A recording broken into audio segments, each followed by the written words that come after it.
स्वः तत्सवितुर्सर्वज्ञानं सर्वज्ञानस्य जननी जिज्ञासाधिः प्रचोदयात्।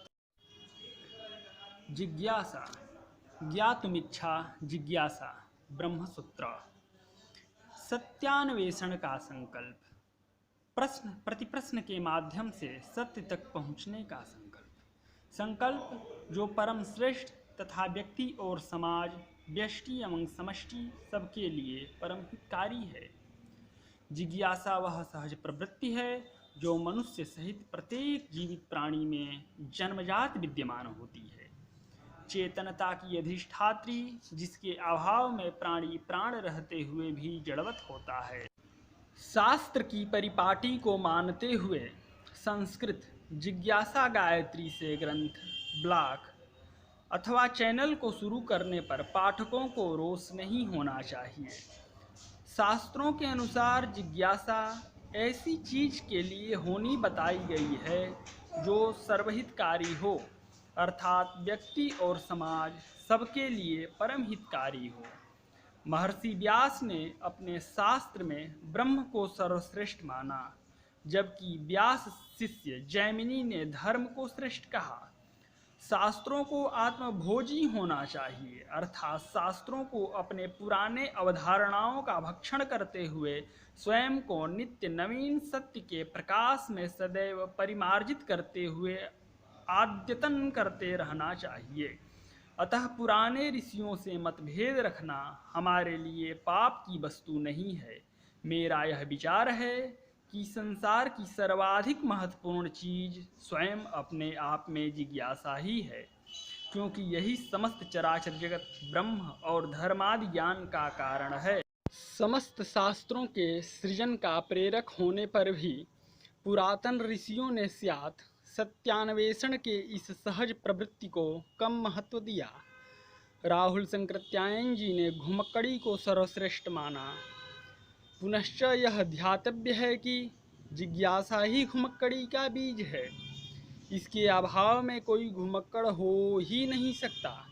यदि घुणाक्षर न्याय बस कोई घुमक्कड़ हो भी गया तो वह किसी का हितकारी तो कदापि नहीं हो सकता। कोई भी व्यक्ति जन्म से न तो धार्मिक होता है और ना ही घुमक्कड़, परंतु हर एक बालक जन्मजात जिज्ञासु होता है। उत्सुकता, अपने वातावरण को जानने की उत्सुकता हर एक प्राणी, मनुष्यों सहित लगभग प्रत्येक जीव जंतुओं का जन्मजात गुण है। सत्यान्वेषण के मार्ग पर बढ़ने के लिए उत्सुक होना अत्यंत आवश्यक है। यह उत्सुकता ही हमें मार्ग से विमुख नहीं होने देती। जिज्ञासा हमें मिथक, मिथ्या तथा मिथ्याग्रह से परे जाने का सामर्थ्य प्रदान करती है। जिज्ञासुओं को टूटते मिथकों एवं खंडित होते पूर्व धारणाओं से आहत नहीं होना चाहिए। उन्हें तो नवनिर्माण हेतु नित्य नवीन सत्य एवं तथ्यों का स्वागताकांक्षी होना चाहिए। सदैव नभ्यान्वेषणों में निरत, परिवर्तन के लिए सदा तत्पर एवं मान अपमान जैसी स्थितियों में सदा सम रहने वाले ही जिज्ञासु कहे जाने योग्य हैं। जिज्ञासा, उत्सुकता यहीं से प्रारंभ होती है ज्ञान प्राप्ति की मौलिक जीवन यात्रा। एक ऐसी सनातन यात्रा जो कि देश, काल व परिस्थितियों से बद्ध नहीं होती और ना ही उदासीनता से लिप्त होती है। अब प्रश्न यह उठता है कि जिज्ञासा को व्यवहार में कैसे उतारा जाए, किस प्रकार उचित परिप्रश्नों से यथार्थ को आविर्भूत किया जाए। प्रश्न करो, बहुत सारे प्रश्न करो, नाना प्रकार के प्रश्नों से मस्तिष्क को प्लावित कर दो। एकमात्र यही विधि है। किम धिः स्वः। हे जिज्ञासुओं, अपने अंदर के बालक को जगाओ। हमारे मन में अभिज्ञता के मूल में सदैव स्पंदित होने वाली जिज्ञासा के भाव जागृत हों। ज्ञान प्राप्ति के अपूर्व लक्ष्य के प्राप्ति हेतु संकल्प के साथ साथ एक उचित एवं कुशल रणनीति का होना भी अत्यंत आवश्यक है। मन से भाव जागृत करें। जिज्ञासा का समन उचित माध्यम यथा मूल पाठ अथवा ऐसे व्यक्ति के सानिध्य में करें जिसने विवेक के माध्यम से सत्यान्वेषण किया, स्वयं भी प्रकृति के रहस्यों परिघटनाओं का प्रेक्षणों सर्वेक्षणों के माध्यम से अवलोकन करें।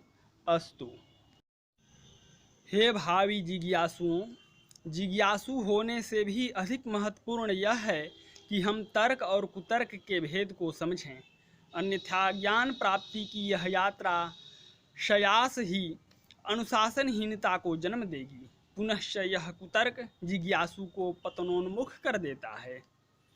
अतः आइए हम सब अपने हृदय में उत्सुकता की यज्ञाग्नि को प्रज्वलित कर किम आदि समिधा से ककार खष्टी क्या क्यों कब कहाँ कैसे किस आदि बीज मंत्रों को जपते हुए इस परम पवित्र जिज्ञासा गायत्री का अनुष्ठान करें। धन्यवाद।